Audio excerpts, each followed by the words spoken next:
பிரியமானவர்களே, வாஞ்சையும் விருப்பமும் ஆர்வமும் இல்லாமல் எந்த ஒரு நன்மையையும் காத்திருத்தல்ல பெற முடியாது.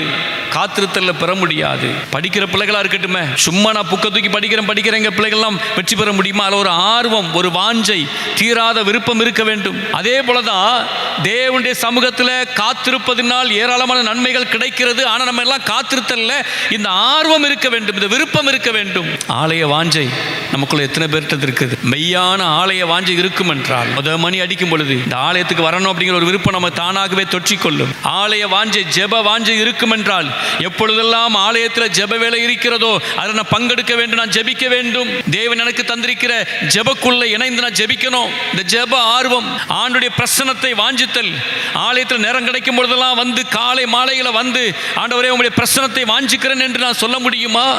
ஆர்வம் இல்லாம நம்ம நாட்களை வீணடிக்கிற கிறிஸ்தவர்களாய் மாறிவிடுவதில் பிரயோஜனம் இல்லை.